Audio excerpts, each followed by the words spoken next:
Okay, 3, 2, 1. Oh my goodness. Good morning, good afternoon. Whatever it is for you, I hope you're having a fantastic day. My name is Zach Schomler. This is Strong Opinion Sports. Today's Monday, April 8th. We have a huge show today. This is my last podcast before we go to spring break. Before I take a break for spring ball. Let me be very, very clear. I play quarterback in college. Our first spring practice is tonight. Our first practice of spring football is tonight. And I'll be honest, I'm dying. I got with school, with the podcast, with playing football. I have a lot on my plate. I'm going to take a very short break from the show for just a couple weeks while spring ball is happening. Then the show will be back in May. Man, I got to say first, but my buddy Nathan Hawthorne bought me a flag to put behind me on the show. It's super cool. I'm very excited. I hope it looks good. I don't know. I think you might. The contrast will be stark. If you're watching on YouTube, you might notice that the shirt I wear is actually blue. I wear a blue shirt. There's a black background behind me. They're different colors. I hope I can, in editing the video, I can make it clear and the contrast goes up enough that you can see. We have a big show today. And by the way, before people get all mad at me, everybody hates the wall. Everyone's always mad.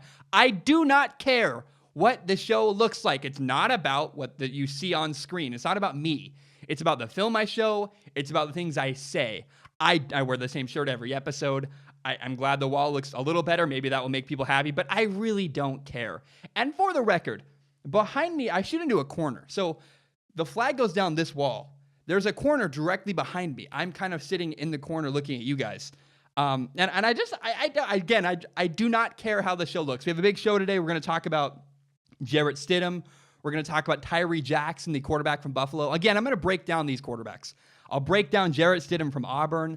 I'll break down the Buffalo quarterback, Tyree Jackson, and I'm going to break down the quarterback from NC State, Ryan Finley, a guy a lot of people love. And I think some of my opinions in this episode are, I don't know, opinion's not the right word. I did my research. What I found when I looked at these guys was like, oh, it's very interesting. I think some people are going to be angry. I apologize for that, but that's my analysis. We're going to talk about Kevin Durant down the road. We'll talk about Aaron Rodgers. That was that big, gigantic Aaron Rodgers story. We'll talk about that.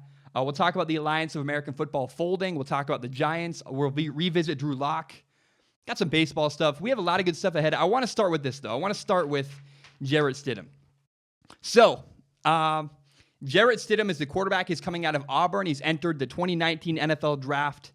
And before we get into an analysis of Jarrett Stidham, you got to get to know him a little bit. There's a couple things you should understand as context for his season and as context for my film analysis.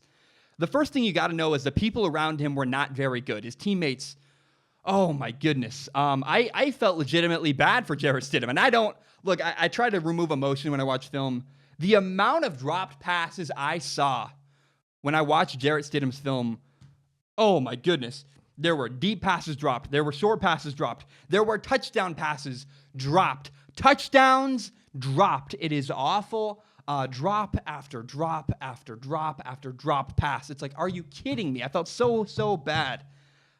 Look, his receivers couldn't catch the ball. Often his receivers struggled catching the ball. He had a guy, number 18, who occasionally made some good plays. Also, his offensive line really struggled. Ton of missed assignments. Guys were badly beaten at the line of scrimmage. It was a mess, man. The poor guy was under duress all the time. And Auburn's offense did not execute things well. These are not his fault. These are a lot of things out of his control. Many times they would lose a lot of yards because of a missed assignment or because of poor effort. That's not Jarrett Stidham's fault. Jarrett Stidham was not the problem with Auburn's offense last year. You also got to know his offensive scheme did not help him very much. He ran a very prototypical college offense, which means a lot of screen passes, a lot of very simple reads, easy completions. All these things did not help prepare him for the NFL. The offense he ran is a hindrance and will affect him in the NFL. I don't know if it'll affect him, but what it does is it limits the amount of NFL throws he makes. So when you evaluate Jarrett Stidham, you got to be aware of all the dropped passes, the bad offensive line, the college offense he played in, the schemes with the simplified reads. And you got to kind of sift through all of that and go, okay, how do we determine, is he a good NFL quarterback or not? What can we find? And I think you can. It's enough, but he's a weird prospect because some things indicate that he could be a really great quarterback in the NFL, and other things are concerning. If you wanted to be this guy, you could build an argument for either side. And that's what we're going to do. You could build an argument for why Jarrett Stidham could succeed, and you could build an argument for why he's not going to be a good NFL quarterback. Again, the team around him was awful. He made the best of a bad situation, and he ran a simple offense. But he made really good decisions. In spite of the weird offense, in spite of this and the simple completions, he did his job. He did a really, really good job putting the ball in the right spot. He was patient. He worked all the way through his reads. He made more good plays than bad plays. He threw the ball away at times. He would check down. These are all things you like. You like a guy who doesn't force the ball into coverage. I mean, I think he literally threw 5 interceptions all season last year. That's pretty good. And that's a solid argument. You can say, look, Jarrett Stidham, from a decision-making standpoint, makes good decisions. You could say that is why he will succeed at the NFL level. But here's what concerns me. Remember that simple offense? What that means is he's usually throwing to wide receivers who are wide open. He was not challenged when it came to completions. And in fact, the times he was challenged, he did not often throw the ball into tight windows. He could not complete those passes. When the pocket's clean, when the offensive line is fantastic, when receivers are wide open, he's great. It's very easy. However, when there's pressure in his face, his accuracy declines. When he's about to get hit, his accuracy drops off a cliff.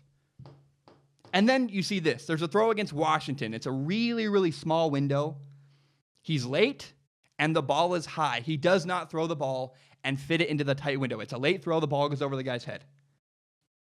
And because of the offense Auburn ran, he had fewer opportunities than most other college quarterbacks to make NFL type of throws. He had limited opportunities to show NFL scouts, hey, I can fit the ball into tight windows. And the sad thing is when you watch film, he did not capitalize on those opportunities.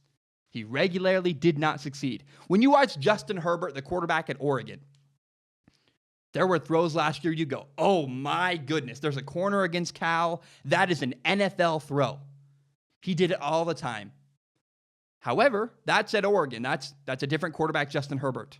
Jarrett Stidham does not regularly make NFL throws, does not regularly fit the ball into really tight windows. There's a throw against Tennessee. He had an opportunity to throw the ball throw a hole shot, which is where you throw the ball behind the corner and before the safety can come across the field and make the play. He missed it. He didn't hit it. Dang it. That's one opportunity he missed.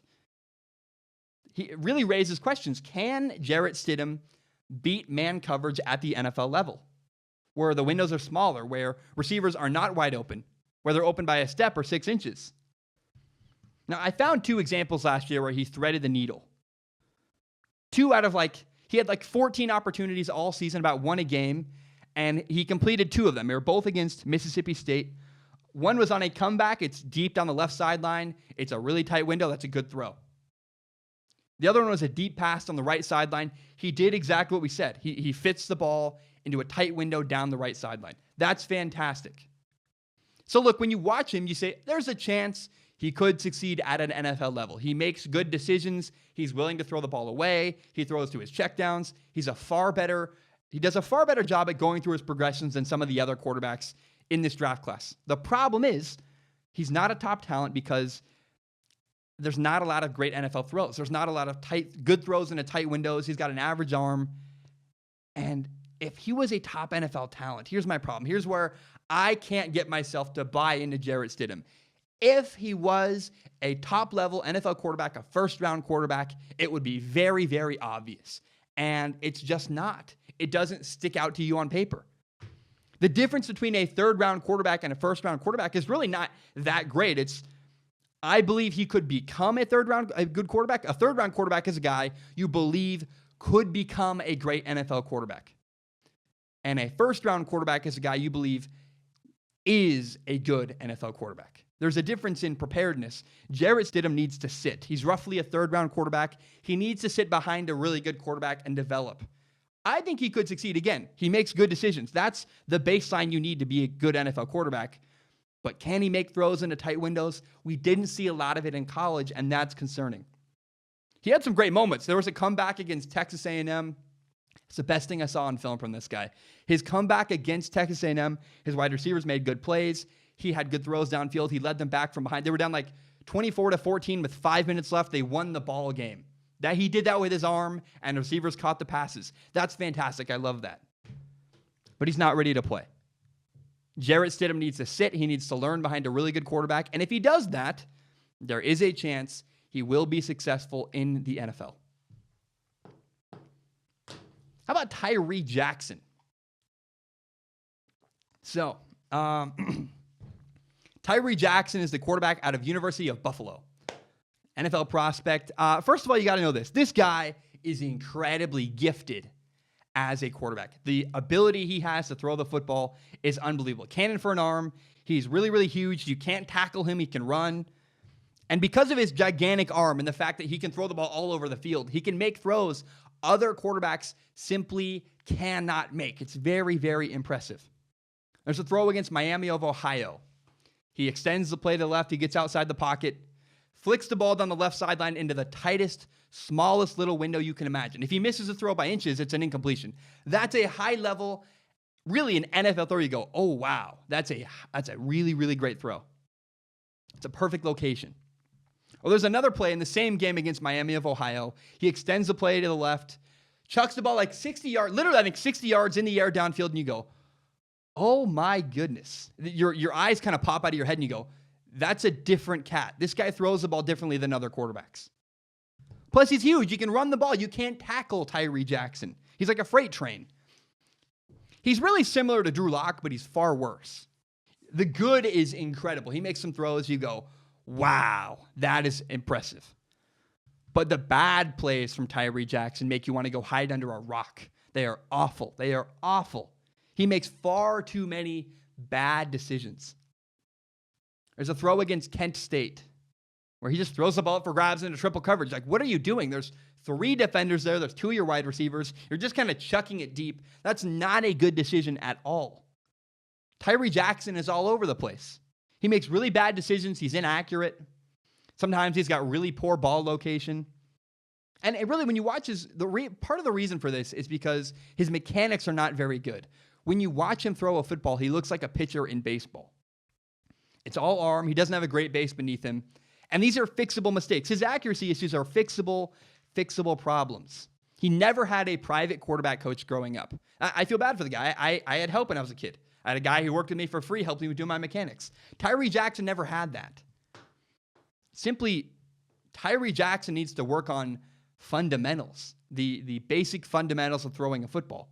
When you watch a guy like Baker Mayfield throw the football, he's got a great base beneath him.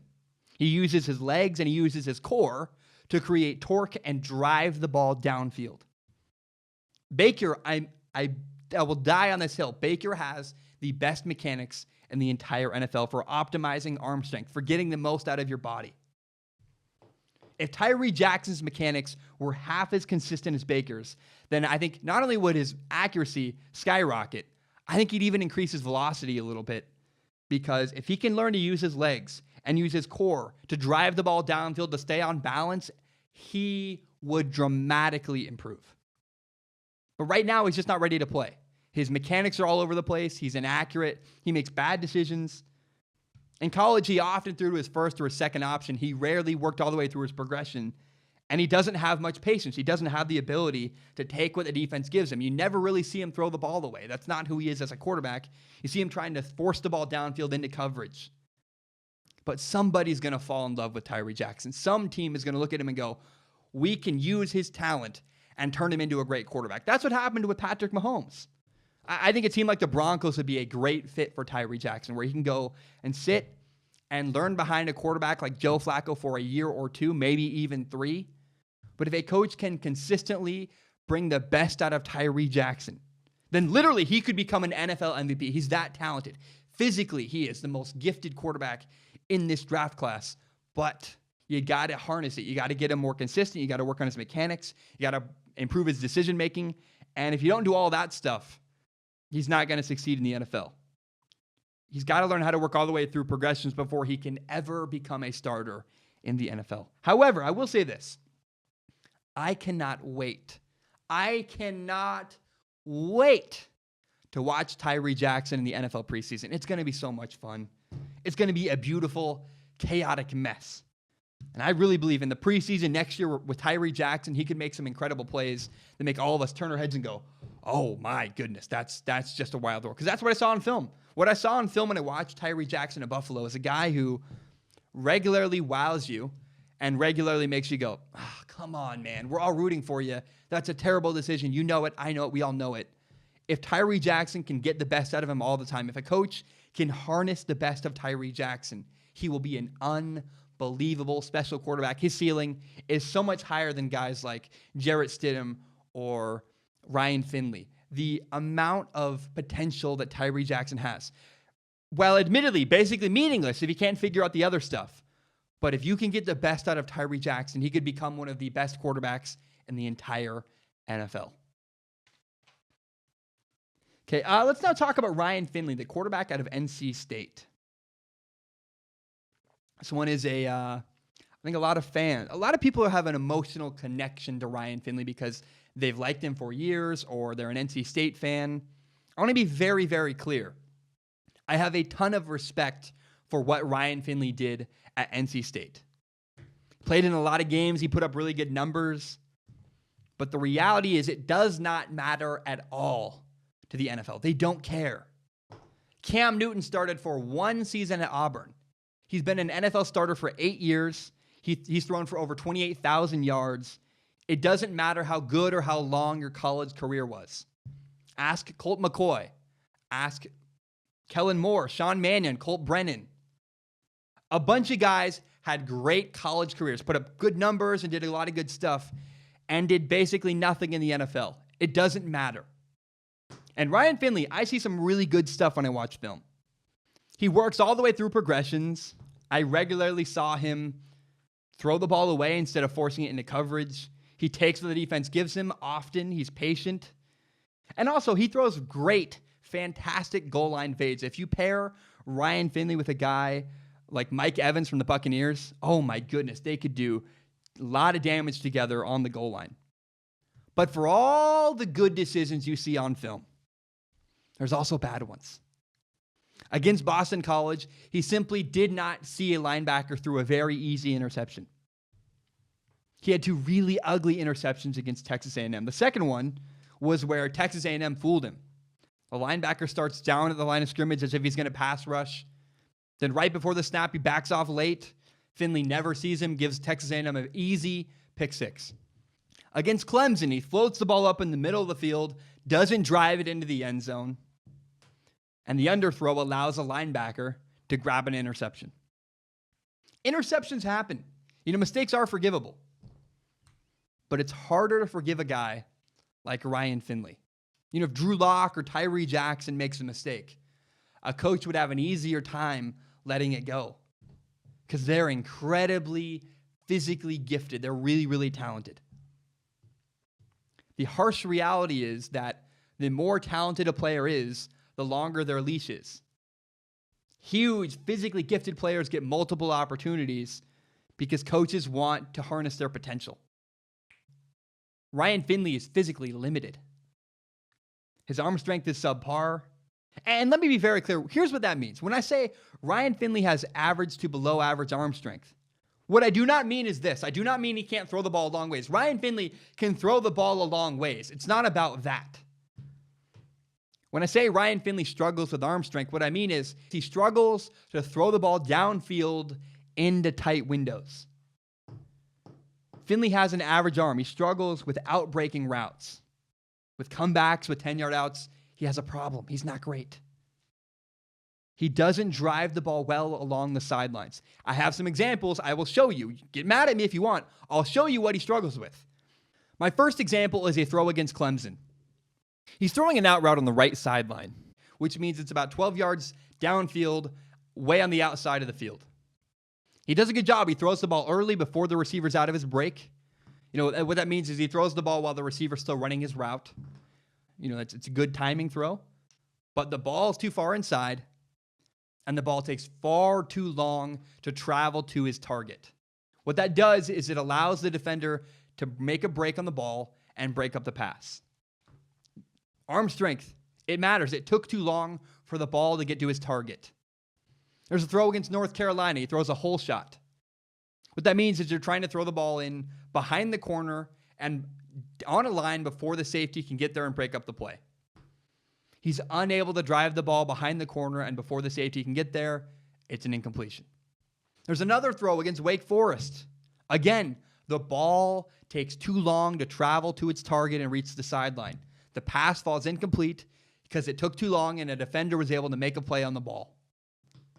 Because Ryan Finley has average arm strength, he needs to be flawless. He cannot afford to make mental mistakes. And in the NFL, if you have an average arm like he does and you make mental mistakes, you're not going to last very long. That's the problem with Ryan Finley. He does some things well. I like what I see on tape from Ryan Finley. He does a lot of good stuff. There's a clip against Texas A&M where he handles a messy pocket really, really well, delivers a good pass. There are two final throws I want to highlight. The first one is a throw against Texas A&M. And let's be clear, Texas A&M was a rough game for him, but this throw right here is the best throw he made all season. It's fantastic. This is a big-time NFL throw. It's a perfect location into a tiny window over the middle of the field. It's on a line before the safety can get there, and it's about 6 inches out of reach of the linebacker's hands. If he misses this throw by 6 inches, it's an incomplete pass. You cannot make a better throw than he threw right here. Against North Carolina, he threaded the needle. The receiver beats the corner. He puts the ball in a tight window before the safety can get there and make the play. That's a great high-level NFL throw. So Ryan Finley is a mixed bag. He makes some mental mistakes that, let's be honest, he really doesn't have the talent to get away with that. There's also some real legitimate concerns with his ability to throw out-breaking routes along the sideline. 10-yard outs, deep comebacks. What we saw in film was the ball takes too long to travel to its target.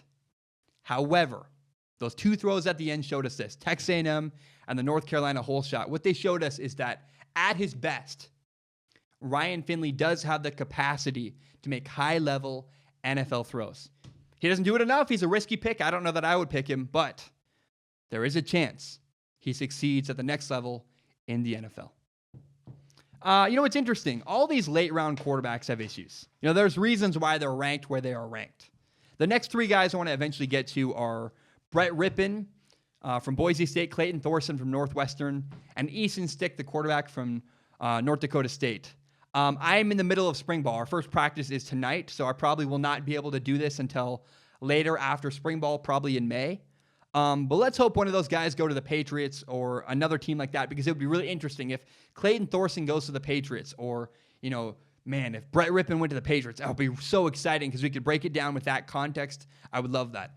Guys, I'm going to take a short break. When I return, we will talk about Drew Lock. We'll talk about Kevin Durant. We have a lot of good stuff ahead. We'll talk about baseball. We'll talk about the Giants. I got to just take a break and catch my breath and just take a minute. My name is Zach Schaumler. This is Strong Opinion Sports. I will be right back. Oh, right, we are back. I want to very briefly say, in case you don't know, a lot of people keep asking about this. I want to just get the message out to people. If you want, you can support me on patreon.com, patreon.com/Zach Schaumler, or you can support me on PayPal, paypal.me/Zach Schaumler. I've been watching film recently of Tyree Jackson, Jarrett Stidham, Ryan Finley. It made me realize I might have been a little bit hard on Missouri quarterback Drew Lock when I did my film analysis and final judgment of him. Drew Lock is really, really talented. And I went back, I watched my analysis of him, and I'm afraid I made it sound like he's not a first-round pick. I made it sound like it was just dire straits, and Drew Lock is awful. When you compare Ryan Finley and Drew Lock, Ryan Finley, the NC State quarterback, and Drew Lock, they have similar decision-making ability. They both make a similar amount of mistakes. Tyree Jackson makes Drew Lock. Tyree Jackson, the Buffalo quarterback, makes Drew Lock look like the best decision-maker of all time. And I want to be very clear. I think I might have overstated the mistakes that Drew Lock makes. So what it did is made me go back and watch film of Andrew Luck and Sam Darnold. And while Andrew Luck's film is incredible, Andrew Luck makes over and over and over again. He threads the needle, makes high-level NFL throws. But Andrew Luck had really horrible interceptions in college. I'm going to show some on film. Throws against USC, you're like, man, that's a bad pick six. I don't know if that's okay. And so did Sam Darnold. Sam Darnold also threw really bad interceptions in college. And I just fear when I did an analysis of Drew Lock, My fear is that I was a little bit too harsh, and I think the guy's a first-round talent. He's really, really good at making incredible high-level throws, and he makes mistakes, but again, so did Andrew Luck, so did Sam Darnold, and I think I just was a little bit too harsh when I evaluated Drew Lock, the quarterback out of Missouri. Let's shift our attention now to Kevin Durant. Kevin Durant is widely hated in the sports world. Many people hate him because he joined the Golden State Warriors. I understand this. They joined the Warriors when they were the best team in the NBA. They just won 73 games the previous season. They went to the NBA Finals. And Kevin Durant joined that roster, the best team probably in the NBA. I've personally never had a real issue with Kevin Durant doing this. I think I'd be a hypocrite if I did. Before my junior year of high school, I transferred high schools to a new school.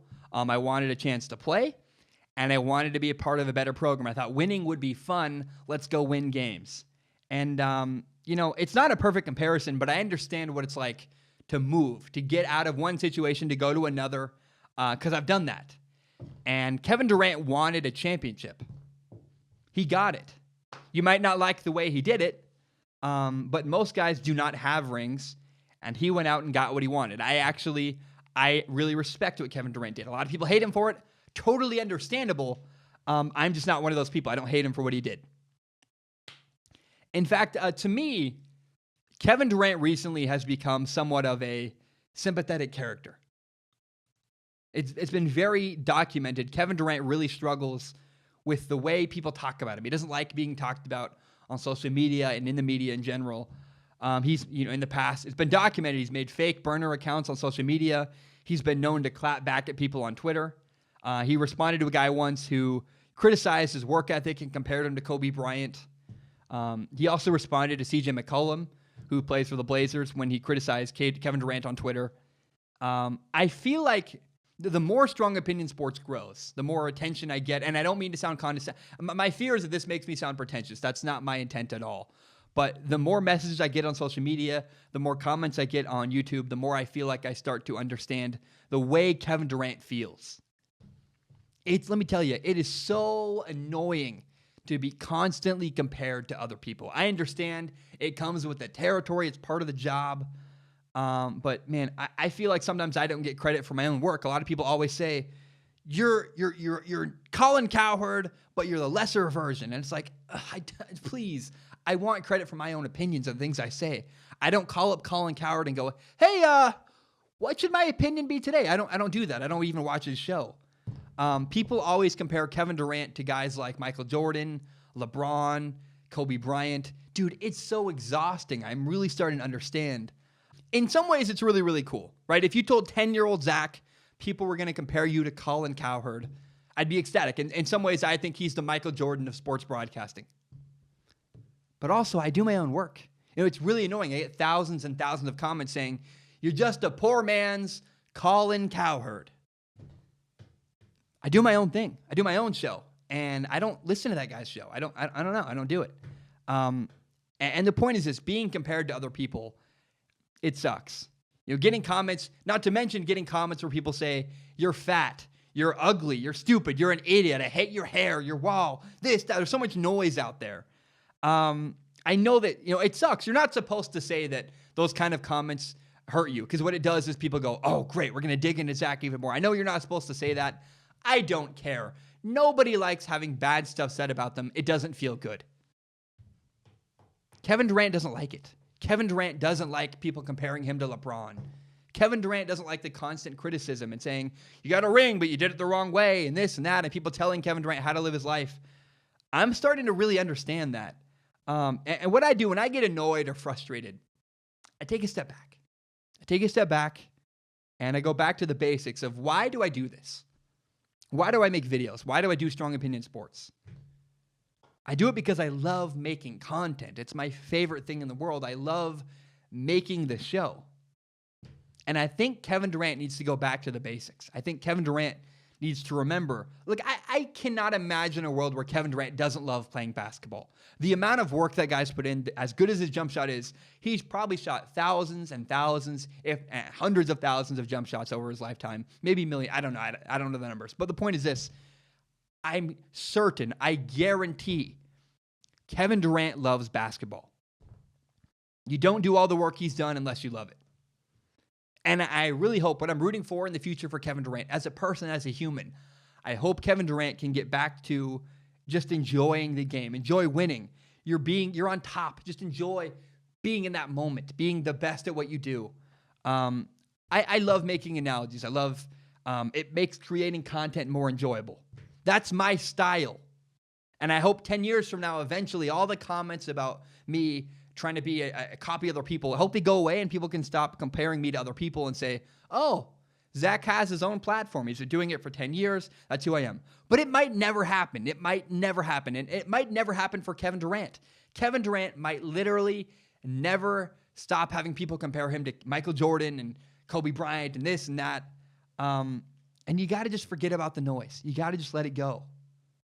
Enjoy the process. Enjoy making videos. Enjoy shooting. If you're Kevin Durant, enjoy playing basketball. Enjoy your teammates. Enjoy winning games. Enjoy it. You cannot let the negative comments bring you too far down. And you can't let the really positive comments bring you too far up. You got to stay even keel. And you just can't let you raise you up or blow you down too much either way. And so, I think what I've found with Kevin Durant is I found somewhat of an identification with him. Is you got to just, but what he doesn't do, and what I hope he does someday, is finds a way to just enjoy the process, enjoy doing what you love.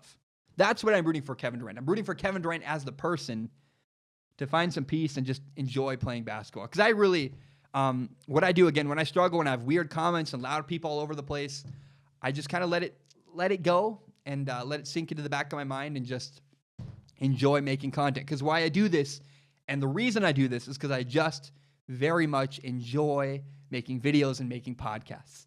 And if Kevin Durant can get back to the basics and enjoy basketball the same way I think I can enjoy making podcasts, I think his life would be much, much easier and much, much better. I really, my fear with that whole topic is I just hope it's not pretentious. I don't mean, that's not my intent. It's not who I am. And that's my number one fear. I wrote that and was like, is that? I don't know. And you be the judge, right? If I'm wrong, I'm wrong. I'm an idiot. That's not my intent. But I just found a strong identification with Kevin Durant, this guy who struggles with the noise and struggles with all the comments and the constant comparisons. And I was like, man, I'm struggling with the exact same thing. I don't like this. I don't like people comparing me to other people and people saying I suck or this or that or telling me what to do. And I would imagine that's what Kevin Durant struggles with. And in fact, that is what he struggles with. You can see evidence of it through the history of the way he's carried himself on Twitter. And I hope he does what I do, which again is just go back to the basics and go back to doing it and why you do it, why you love making videos, why you love shooting a basketball, why you love playing basketball. If Kevin Durant can get back to the basics, I think his life will be much, much better. Okay, let's now shift gears to the New York Giants. I firmly believe that the New York Giants will not pick a quarterback with a number 6 overall pick in the 2019 NFL Draft. So recently, Giants general manager Dave Gettleman went on to an NFL Network show, Good Morning Football. Hey, by the way, NFL Network, if you're watching, hey, give me a call. I'd love to work with you guys. But he shared some of his philosophy behind free agency and behind the draft. And he said that his theory on free agency is that he wants to fill all the needs on the Giants roster so that in the draft, he's allowed to pick the best player available. He doesn't want to be beholden to, we need a blank, we need a receiver, we need a quarterback, we need a linebacker, we need this, we need that. He wants the freedom to just pick whoever the best player available on the draft board is. That is Dave Gettleman's philosophy as a general manager. He believes in drafting the best player available. And what that does, that really explains why he drafted Saquon Barkley last year. Sam Darnold was available, but he said Saquon Barkley is a borderline Hall of Fame generational talent. We're not going to pass on Saquon Barkley. He made the pick. I think it worked out. It makes sense. And so Dave Gettleman's philosophy, again, what it tells us is there is 0% chance the Giants draft a quarterback like Drew Lock or Dwayne Haskins with the number 6 overall pick. It's just not going to happen. Because this NFL draft is loaded with players that are not quarterbacks. Great, fantastic defensive players.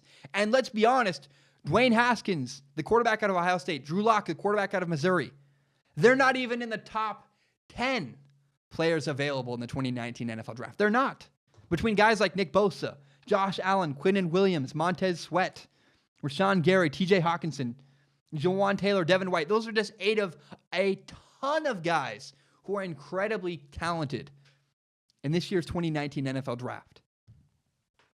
I am convinced because of Dave Gettleman's philosophy, I strongly believe the Giants will not pick a quarterback with a number 6 overall pick. There's too many other talented players available. The Giants will not pick a quarterback with a number 6 overall pick.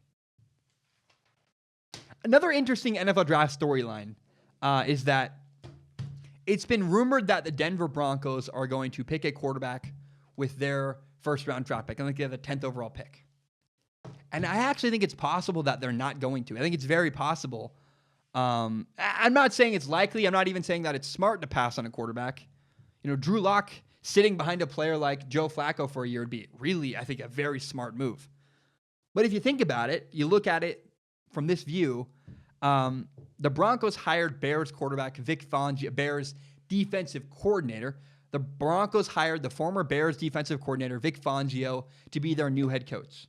He's a great, fantastic defensive mind.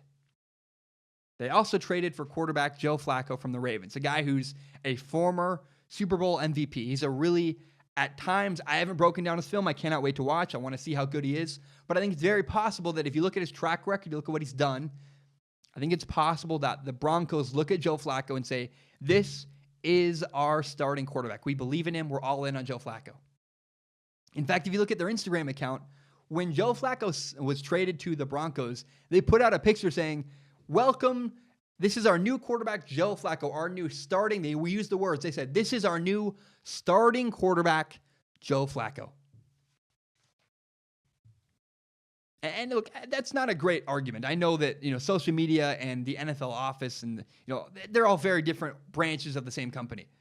They don't work together for sure. But it's possible that the Broncos view Joe Flacco as their guy.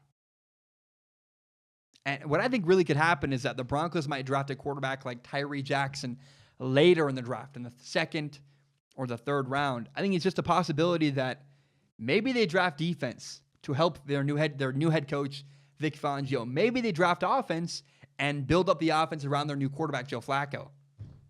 But I'm really, really curious to see what the Broncos do, and I think it's very possible they do not pick a quarterback in the first round. Maybe not. Maybe I'm crazy. Maybe I'm wrong. But I think it's possible they build around Joe Flacco, or they pick a defensive player to help their coach and don't draft a quarterback like Drew Lock or Daniel Jones. And instead, later in the draft, pick, again, maybe Tyree Jackson from Buffalo in the second or third round.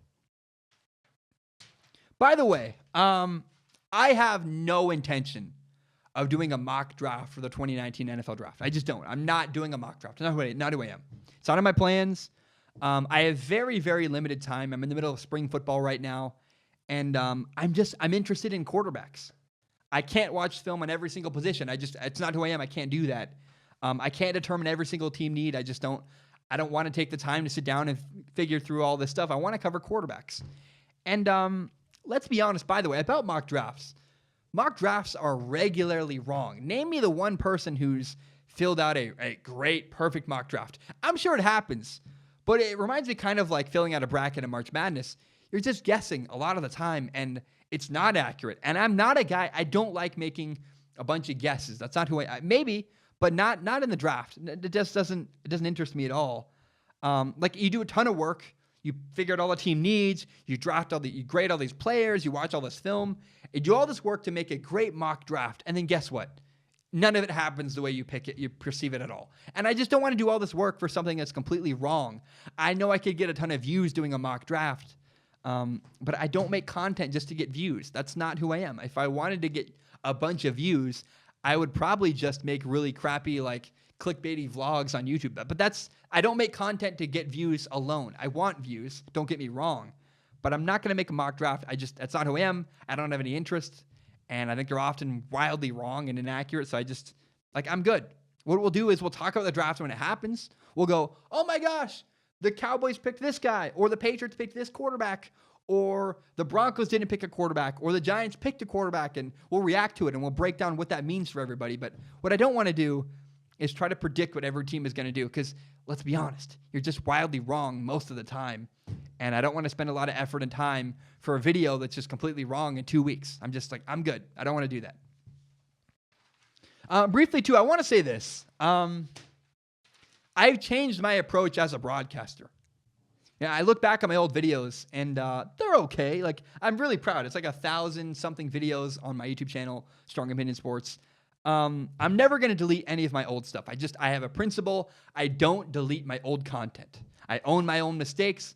I want people to be able to see forever, oh my gosh, Zach used to suck. Like, if you watch my very first video ever, it's pretty bad. It's not good. And I want to leave it up there for like reference to always show there's a whole process here. I've tried to get better with all my videos and do that. But again, I own my mistakes. I own my past. And when you watch some of my old videos, they're just not accurate representations of who I am today as a broadcaster. Now, I used to try to be like everybody else. I used to try to make emotional arguments and trump people up and do clickbaity titles. And I aspired to be like guys who are, Stephen A. Smith or Skip Bayless, guys who have a ton of views. And I've really determined that's not the responsible way to make content. That's just not making all these emotional arguments, not without really a lot of facts behind them and not a lot of evidence. And I don't like doing that. I don't like making these grand statements about a player when you haven't done any research. I think the best example of this is, if you look at one of my old videos, I said that I compared Kyler Murray. I watched like a couple highlights, and then I compared Kyler Murray to Tim Tebow and Johnny Manziel. That's just totally wrong, and it's an uneducated opinion. And so my old videos are a lot of that, where there are a lot of, some of them I'm very, very proud of them. You can tell which ones I did research on. My NFL predictions last year from 2018 are like fantastic. I'm so proud of that video. I put in like 2 weeks of work to make that. But then some of my other videos are clearly like, they're not well researched. They're just a guy spewing out opinions, trying to be like everybody else. And so, well, look, I'm embarrassed about those videos. I'm not like proud of them, but that's my past. That's who I am. And I hope people can, judge me for who I am today. I feel like now I found my own voice. And what's really, really cool is that, as I found my own voice and started making my own content and doing it my own way and stopped trying to copy everybody else in the industry, my channel finally grew. My channel really has exploded recently. And I like that. I found my own voice, which is really, really cool.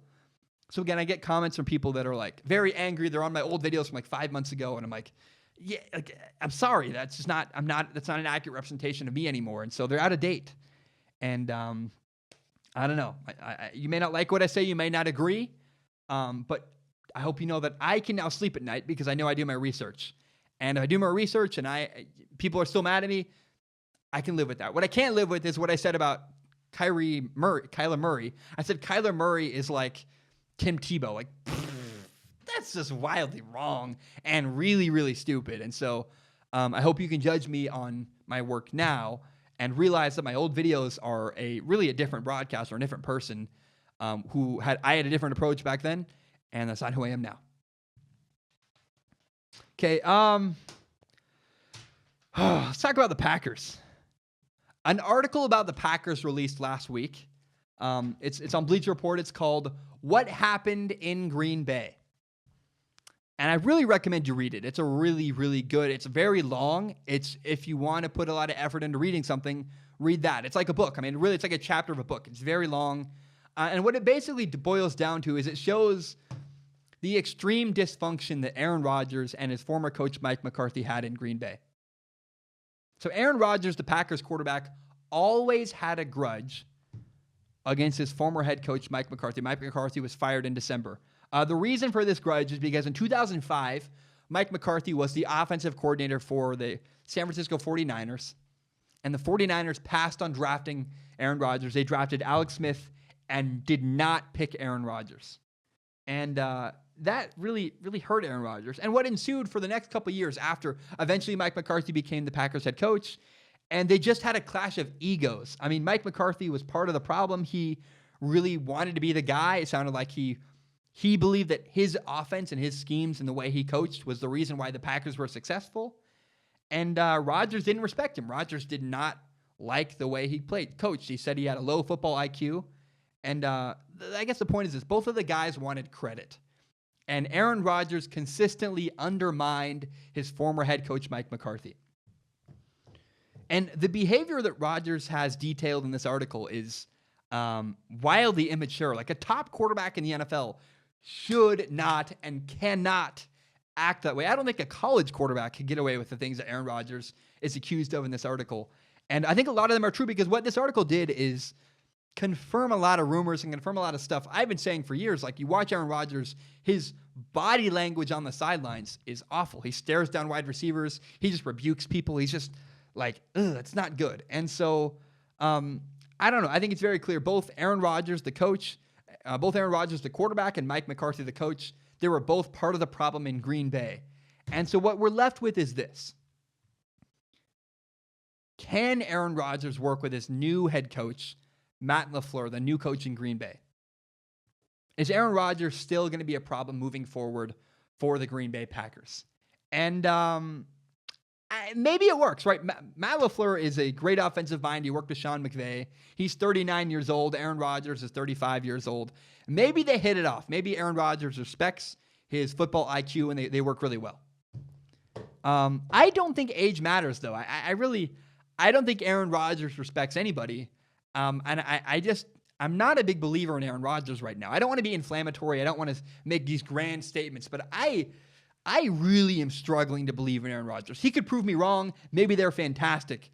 If I had to pick one side or the other, though, if someone held the gun to my head and said, Zach, you got to decide. Do you believe in Aaron Rodgers or do you not? I do not. I would say, I'm sorry. Please don't shoot me. And then I would say, I don't believe in Aaron Rodgers. He's caused drama with the Packers. What Aaron Rodgers did was create tension in their locker room.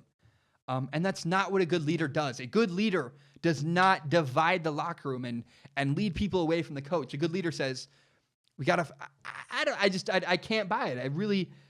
I don't know. And as I'm talking, I guess I'm realizing maybe that Aaron Rodgers, if Mike McCarthy really was as bad as the article says, then maybe Aaron Rodgers is doing the right thing by saying, hey, this is not the direction we need to go. I'm the leader of this team. We got to go in another way. But the way he did it did not sound good. And his immaturity really, I guess we've seen his body language for years. The way he jeers at people, he stares down wide receivers. And I'm sorry, I hope I'm wrong, but I think it's possible that the Packers have created, with the amount of money they've paid Aaron Rodgers and with the things they have let him get away with, it's possible the Packers created an egotistical monster of Aaron Rodgers. And, the words like ego, selfish, immature, those are words you never, ever want to have uttered when you're a quarterback. Like, if you're saying Aaron Rodgers might be immature or might be really selfish or might have a huge ego, those are not, as a quarterback myself, those are not words you want to hear said about you. And I think it might be over. Like, I doubt Aaron Rodgers is willing to grow as a person. And if Aaron Rodgers is going to succeed with the new head coach, Matt LaFleur, and going to win games with the Packers and have a good end to his career, he's going to have to grow as a person and cannot act the way he acted with the former Packers head coach, Mike McCarthy. Maybe it's different. Maybe it's really great. It's going to be all good moving forward. I have a hard time buying that because I hear a guy that this article, it details a bunch of instances where you go, Aaron Rodgers is immature, and Aaron Rodgers doesn't treat people very well, and Aaron Rodgers undermined coaching when he didn't respect them. And you go, Aaron Rodgers, I don't think it's ever going to work. And unless he changes and grows as a person, I don't think it's going to work in Green Bay. I think his career might be already over. Like it might be it. Like it might be unsalvageable. And I hope I'm wrong, but we will see down the road. Again, if someone had a gun to my head, I would say I do not believe in Aaron Rodgers. Oh man, it's a sad story. The Alliance of American Football has been shut down. The league is over. They're done. And I was so sad. Like I very much enjoyed this league. I thought it was awesome. And basically what happened was this. Tom Dundon invested a bunch of money, $250 million he invested into the league. And what that did, let's be honest about this, he basically bought the league. He basically said, give me all the power, I'll give you money. And the minute he did that, he began to negotiate with the NFL to become an official minor league of the NFL. They wanted to have a partnership where NFL teams could send down practice squad players to play in the AAF and send them back, up and down like a minor league system. And the NFLPA did not like this. The NFL Players Association was not on board with this. And it makes sense to me. The NFLPA's argument was, well, you're going to have players play in your league and then a couple months later go play in the NFL. And it makes sense. Like, because the leagues are at different times of the year, like minor league baseball takes place at the same time as Major League Baseball. So players can get sent up and down, and they still have an off season to recover when the year's over. If you play in the AAF and then go play in the NFL immediately afterwards, you do not really have an off season to prepare and recover from your season. You have a couple months, and then you're back into playing again. So the NFLPA negotiated very briefly with Tom Dundon, and I think it became clear to Tom Dundon, the guy who invested a bunch of money in the AAF, it's not going to work. And Tom Dundon pulled the plug. And so if Alliance of American Football Fans want someone to be mad at, the guy to be mad at is Tom Dundon, the guy who invested in the league. I think Charlie Ebersol, what's the other guy's name? The longtime NFL GM. I can't remember his name right now. They really believed in the league, though. The people who founded the AAF believed in it, wanted it to succeed. Tom Dundon, the guy with the money, said, nah, I'm good. I don't want to do this. And it's sad to me. It's really funny. You know, there was talk. One of the press releases that the Alliance put out was said, like, hold out hope. Maybe there'll be a season 2. And the audacity it takes to say that. Look, the league lost all credibility. If they ever try anything again, I'm not going to buy into the AAF. Like, I'm sorry, you burned me. It's emotional for me. I got invested, and you pulled the rug right out from under me. I'm not going to buy into this league ever again. To pull the plug on the league mid-season, like week 8, finish the year at the very least. You left players hanging, you left everybody hanging, and it's just not good. I'm embarrassed. I made videos saying I believed in the AAF, and I'm embarrassed I ever had that opinion because I was way off. Like, I was embarrassingly wrong about this. And here's the good news. Vince McMahon's XFL is on the way. Vince McMahon is the chairman and CEO of the WWE. And the reason why I'm on board with this and I like it is because, one, they have a bunch of money behind them. And Vince McMahon repeatedly, like audaciously, has said, ferociously is the word I would come up with, he said, I want the XFL to work. He's invested money. We saw stories recently where he pulled like another $270 million away. Sold it away in stocks to create money for the XFL. Vince McMahon wants the XFL to succeed, which I like that. I love that, actually, because I want another football league. I want football to watch in the offseason. And so the fact that he's doing this, I'm all in. You know, Vince McMahon is strapped with cash, and he's got an attitude where he's taking the NFL head on, which maybe that was the weakness of the AAF, was saying we want to pair with the NFL. And the NFLPA at least, was not willing to work with the AAF. And the XFL isn't going to try that. They're going to say, screw you. We're going to do our own thing. We're going to play football. We're going to pay players. And we're going to make it happen. I like that. I think that could work. And I think the flaws and the problems with the AAF were financial, and they really tried to tie themselves to the NFL. The problems the AAF had are the exact opposite approaches that the XFL is doing. The XFL has a ton of money. They're backed by a giant organization. They have a founder and a guy. The guy in charge of the XFL has a ton of money. It's not guys without money asking for help. That's a huge key difference that really pays off. And again, Vince McMahon wants to take the NFL head on. He doesn't care about working with them. That was a flaw with the AAF's approach, is when the NFL wasn't willing to work with them, they ran into problems. And so I like it. I believe in the XFL. I'm excited. Again, I want more football. That's what I like. And I'll say this too. Players who are, I played with 2 guys in high school who are in the NFL, and they believe in the XFL. The guys I've talked to who hover around the league, who are NFL free agents, say that they believe the XFL will work financially. I know a guy who had an opportunity to play in the AAF and did not because his agent said they're not financially viable. And I know some players in the AAF did not even put the fact that they played on teams on their social media because they were embarrassed and didn't believe in the league. The attitude is very different with the XFL. The XFL has financial backing, and players who played in the league and who are likely to play in the league, players who graduated college, who are kind of NFL free agents, kind of hovering around that level, those players believe in the XFL financially. It makes a huge difference and means they'll get probably better talent. So next year in 2020, sorry for my rambling, but I'm excited. I want more football. I like that stuff. We're going to get another league.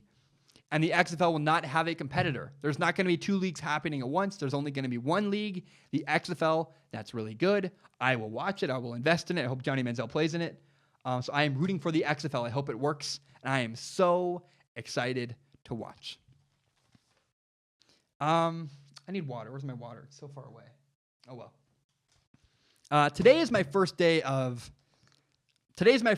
college football practice. It's spring football practice. I play quarterback, and I'm going to take a very brief break from Strong Opinion Sports. I'm going to focus all my attention on spring football. Again, very short. And what I want to be very clear is the expectations. You can expect me to regularly put out content again starting on May 14th. When spring ball ends, the show will be back to making content, pumping out content often. I know it's weird to take a break from Strong Opinion Sports. And don't get me wrong, especially the way the show's been blowing up recently, I have a lot of momentum. I don't want to ruin that. And let me be very clear too, taking time off is not easy for me. It's not like exciting. I love doing the podcast. It's my favorite thing in the world. Taking time off doesn't feel good in my heart and in my gut. But I play quarterback, and I think it's very important for me to, if I'm going to play quarterback, that's the guy that a lot of people put their eyeballs on. And I think it's very important for me to put my full attention on football. If I'm going to play football, you got to be all in, especially if you're going to play quarterback. And so, again, it's not easy, but I look at playing college football as kind of an investment. Like short term, it hurts me. Short term, playing football, taking a break from Strong Opinion Sports, it's not good. It's not something I'm like super thrilled about.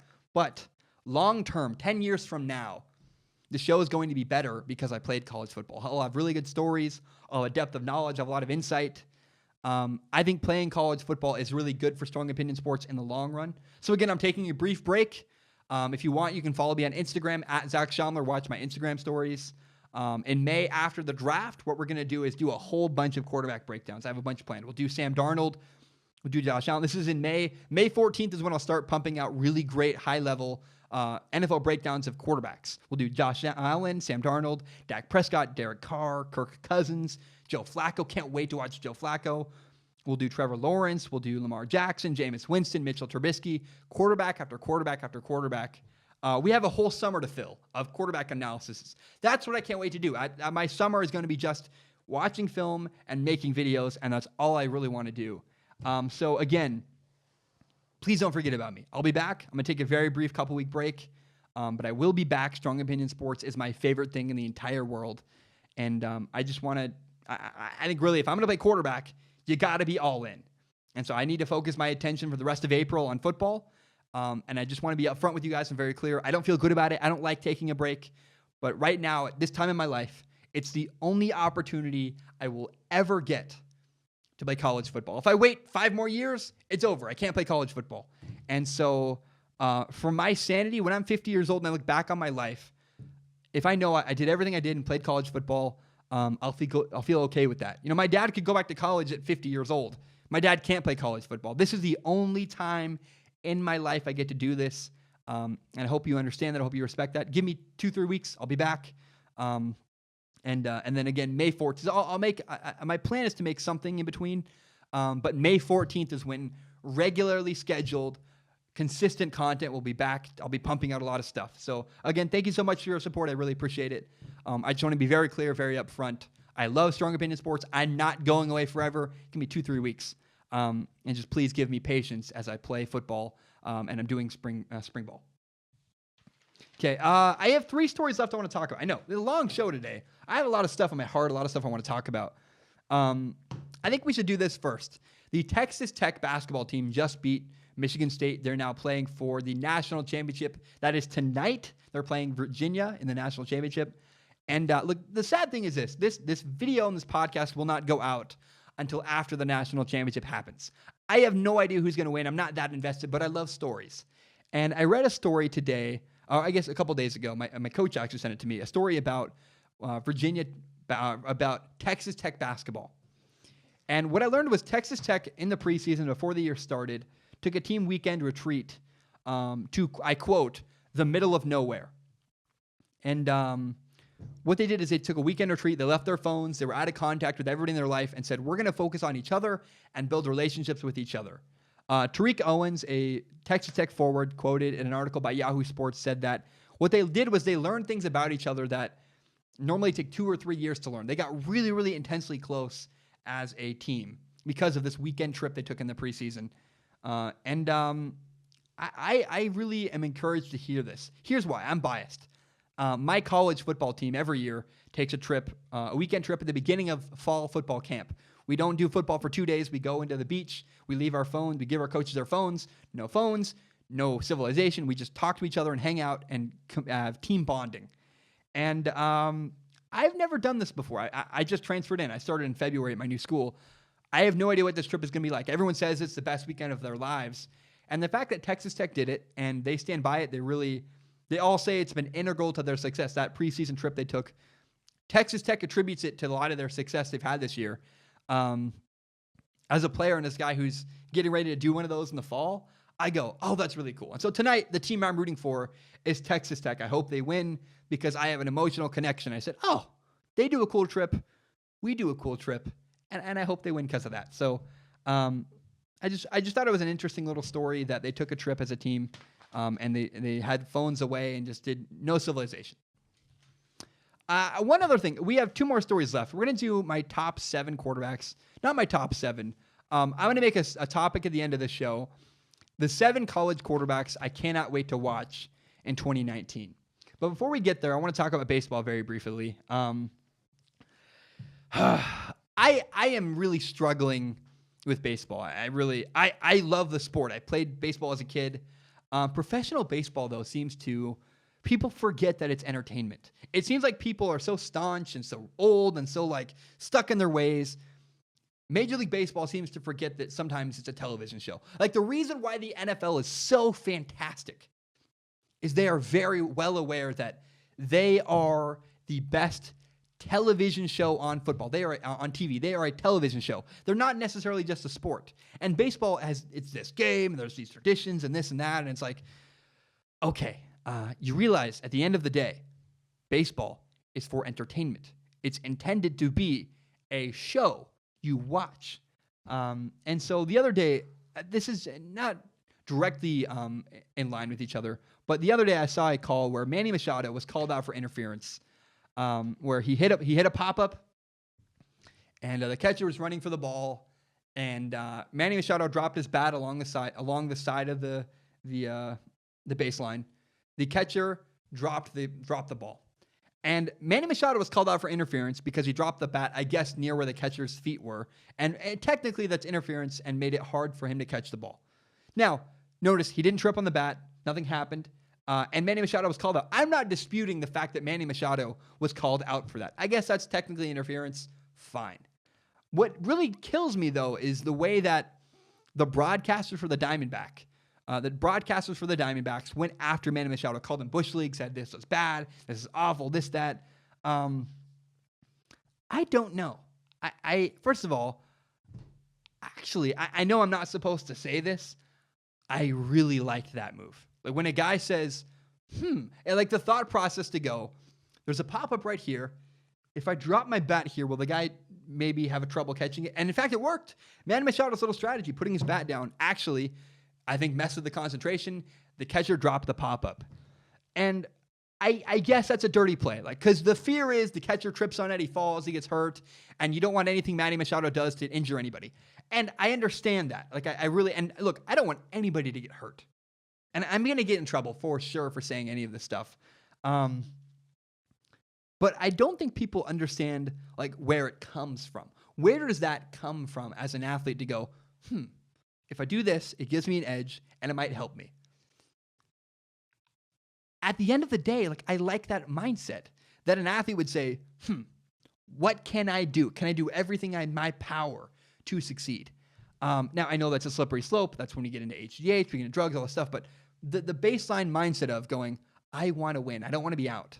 I like that competitive. No one seems to appreciate the competitive side of Manny Machado to say, I'm not just a punk who does bad stuff. I'm trying to give myself an edge. I'm trying to win. I'm trying to succeed. And I get why everyone hates Manny Machado. Manny Machado is called a dirty player by many people. Because sports are entertainment, and because baseball inherently should be entertaining, I'm a huge fan of Manny Machado. He gives us drama. He gives us intrigue. He gives us people. He makes you pick a side about him. Do you like him? Do you hate him? He's controversial. I'm a big fan of Manny Machado because of this. He's kind of like the Draymond Green of baseball. Draymond Green is a player for the Warriors. He's a really good all-star, and he's called a dirty player by many people. I would kill to have a guy like Draymond Green on my high school basketball team. I love that. The chippiness, the attitude, the edge. He wants to win. I respect all those traits, and that's what I respect about Manny Machado. No one is willing to say in any of this. Like, a guy who's a little bit dirty, I don't know. I kind of like that. I like a guy who has an edge and wants to win. And now, mind you, I'm the guy who got in a brawl in high school playing quarterback. Like, that's who I am. But I just, as a fan of sports, Manny Machado is a welcome change in baseball. A sport I struggle with because it's boring and they don't seem to understand. It's supposed to be fun and entertaining. And it's not just about ground balls. It's about drama and controversy. And no sport has leaned into controversy less. No sport has been less embraceful of controversial stuff than baseball. Basketball has great storylines with star players and controversies. The NFL has controversies all the time. Baseball is somewhat stagnant. And when you have a guy like Manny Machado, I don't know why more people don't just embrace him and go, yes, some interesting crap to talk about and to watch and observe. You might hate that he dropped his bat and tried to get the catcher to trip on it, and so he would drop the catch, whatever. But as a fan of sports and a fan of, I love baseball. Like, baseball at its root, playoff baseball is so good. And as a guy who wants entertaining stuff from baseball, I love Manny Machado, and I'm sad that more people don't embrace him and more people don't like him, because I really, really appreciate the way Manny Machado plays the game and the way he carries himself, the way he makes me interested and has controversy and storylines. Like, my favorite baseball players are Bryce Harper and Manny Machado because they are just always interesting. And I guess the point of this is, like, I'm really struggling with people who bash on Manny Machado. I think he's good for the sport because he brings people like me who are kind of vanilla fans and on the fringe and looking for interesting. Manny Machado brings people like me to the fold. And that's why he's good for baseball and why I don't think people should hate him as much as they do. Okay, sorry, that went long. I didn't intend to have that be some long segment, but I just, baseball, like, hello, like, you're entertainment, and they don't seem to get that. My final story of the day. There are 7 college quarterbacks I cannot wait to watch in 2019. The 2019 season is going to be so fun because these 7 guys I cannot wait to track. There are 3 quarterbacks that are not on this list. Trevor Lawrence is not on the list. Tua Tagovailoa is not on the list. Justin Herbert, the quarterback from Oregon, is not on the list. Because, look, they're really good, and we know they're going to be good. There's less intrigue there. Another quarterback that's not on the list is Kelly Bryant, the quarterback from Mizzou. I don't care. I think he's very much overrated. I don't think, like, these are quarterbacks I think could be really good or could be very interesting. I think Kelly Bryant is neither good nor interesting. I don't think Missouri is going to be that great next year. I could be wildly wrong. If I'm wrong, I'll own it. I don't care. But right now, where I sit in my chair, I don't have an emotional draw to Kelly Bryant, the quarterback at Missouri, and I don't think they're going to be that great. The number 1 quarterback I cannot wait to watch next year in 2019 is Justin Fields, the quarterback at Ohio State. He's a transfer from Georgia. He is immediately eligible. He will likely be Ohio State's starting quarterback. He wasn't the starting quarterback at Georgia, and I understand. Here's my opinion on that. Jake Fromm is the quarterback at Georgia, and I believe it's possible that Justin Fields is actually a better quarterback than Jake Fromm. But Jake Fromm is never going to get benched at Georgia. Here's why. He plays well. He's doing a good job. And when Georgia, they've won a lot in the last 2 years. In 2018, they went 11-3. In 2017, Georgia went 13-2. You can't bench a quarterback who's playing well when your team is winning. The minute Georgia struggles, they might re-examine Jake Fromm. But he's playing well. He's not having a bad career at all. And there's no reason to bench him. So why would you? Why would you let Jacob Eason come back? Why would you let Justin Fields come back? I think Justin Fields is a really, really high-level quarterback who has a better arm and is far more interesting running the ball than Jake Fromm. I cannot wait to watch him. Again, huge arm, runs the ball. I think he could potentially be a better quarterback than Dwayne Haskins was at Ohio State. I cannot wait to watch Justin Fields, new quarterback at Ohio State. The second quarterback I cannot wait to watch is Jacob Eason, the quarterback, another Georgia transfer. Jacob Eason is at University of Washington.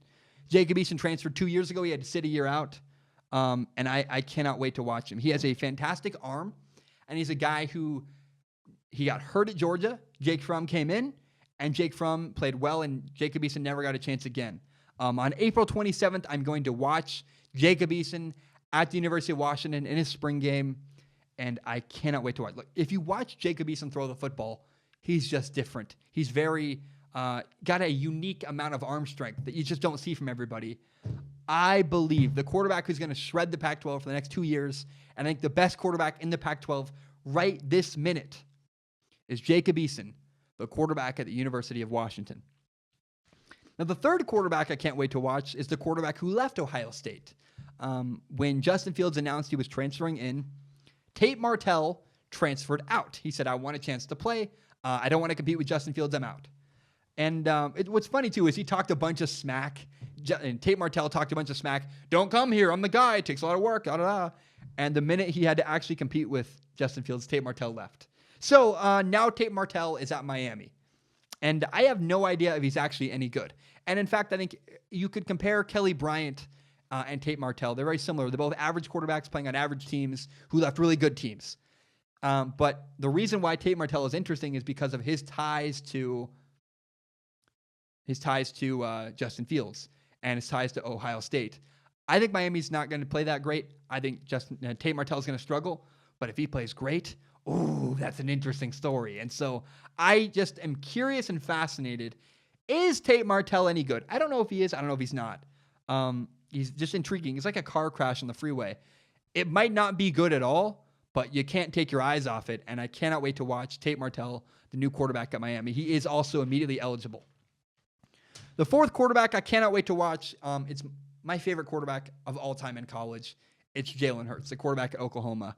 I will always, always, always respect Jalen Hurts because of what he did at Alabama. Whether he plays well at Oklahoma or not, his legacy is cemented because of the class he showed when he was benched at Alabama and they put Tua Tagovailoa, a Heisman finalist, as the starting quarterback. His amount of class is ridiculous. And 2 years ago, he was not very good, right? 2 years ago, Jalen Hurts was the crux and the problem for Alabama. In the SEC championship game last year, he got put in the game and elevated their team and won a lot of games. Won and helped them win the game in the SEC championship over Georgia. I think it's possible Jalen Hurts has really improved over the years as a quarterback. Maybe he's a better quarterback now than he was last time we saw him as a starter at Alabama. Now he's at Oklahoma. He's got Lincoln Riley, a fantastic, really, really high-level quarterback coach. I think the best quarterback coach in the country is Lincoln Riley, the coach at Oklahoma. And I'm just so curious to see, how does coaching elevate and make Jalen Hurts better? Oklahoma's won. The quarterback at Oklahoma has won the last 2 Heisman trophies. And is it possible Jalen Hurts makes a bunch of noise and plays really well at Oklahoma? I think it is. And that's what I can't wait to watch. Is he might not be great, and that's why it's interesting. But man, if he's fantastic and really elevates because of Lincoln Riley, it would be so cool to see that. The number 5 quarterback I cannot wait to watch in the 2019's college football season is the USC quarterback JT Daniels. So he started as a true freshman last year at USC. He had 2,672 yards, 14 touchdowns, 10 interceptions. He had marginal stats. USC kind of struggled, I think, partially because he is really young and really inexperienced. Here's what's crazy about JT Daniels.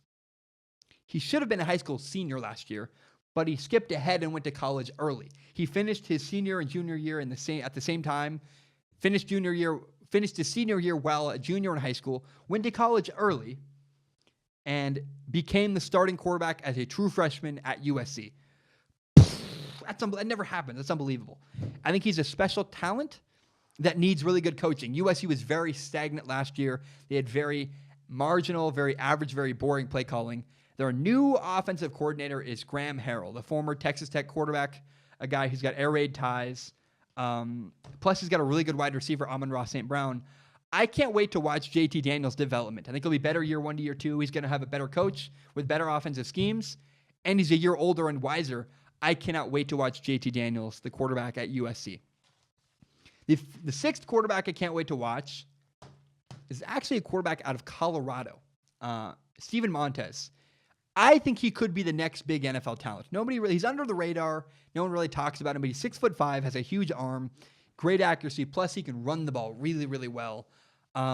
It's going to be Jacob Eason, Justin Herbert. So probably Justin Herbert's the best quarterback in the Pac-12, then Jacob Eason, and then Steven Montez. They are the top 3 quarterbacks next year in the Pac-12. The Pac-12 is chock full of really interesting quarterbacks for the first time in a long time. I mean, the Pac-12 has not been a great conference and not been interesting.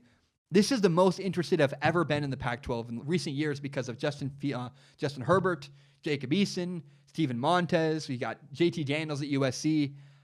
He's really good. He's a redshirt senior, and he's really fascinating. I think he could emerge as a second or third round quarterback based on his talent, maybe even a first round quarterback. He's got a new coach. He's got average stats last year. Last year, Steven Montez had 2,849 yards, 19 touchdowns, 9 interceptions. His coach was fired.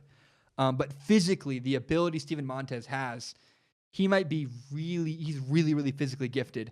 And I just can't wait to watch. Like, does he progress and become an NFL quarterback or not? I don't know. But that's what I want to see from Steven Montez. What kind of quarterback does he progress as and become in the senior year of college? The last quarterback I'm really excited to watch in the 2019 college football season is Adrian Martinez, the quarterback out of Nebraska. He started last year as a true freshman at Nebraska, which is fantastic. Here's why I think he could be a really interesting quarterback next year. One, he's got an NFL arm talent. He's really, he can run, but he's got a great arm, a high level, really good NFL arm talent. But the second is that his head coach is Scott Frost. Scott Frost is a former Nebraska quarterback, a former college quarterback himself, and a really, really good head coach. They had a bad year last year. Nebraska went 4-8. But they were starting a true freshman at quarterback. They had a lot of things. They were rebuilding. Adrian Martinez had 2,617 yards, 17 touchdowns, 8 interceptions. And I just want to see if they can build off last year. I think last year, when you start a true freshman at quarterback, usually you're saying this year's going to suck.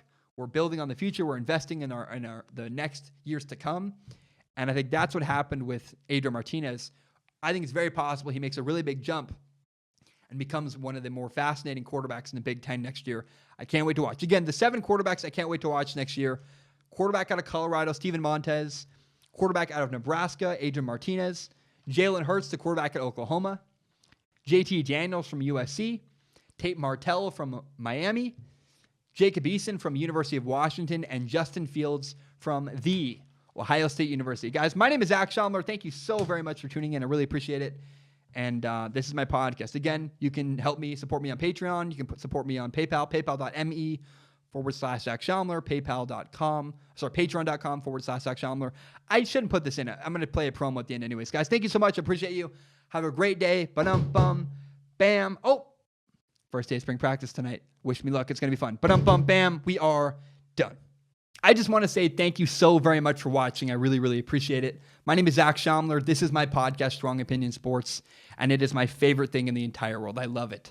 In fact, my dream is to someday do Strong Opinion Sports as my full-time job. If you believe in me, if you believe in that dream, please help me grow by telling your friends about the show. Share it on Facebook, share it on Twitter. Maybe you put a screenshot of it, maybe you put it on Instagram. It does me a huge help if you can tell your friends about Strong Opinion Sports. Another way you can help me if you want, no pressure, I have a PayPal, paypal.me/Zach Schaumler. I also have a Patreon account, patreon.com/Zach Schaumler. It does me a huge help if you want to. Really, if you have no money to give, no problem, please. The number one thing, if you want to help Strong Opinion Sports, the number one thing you can do is help me grow by telling your friends about this podcast.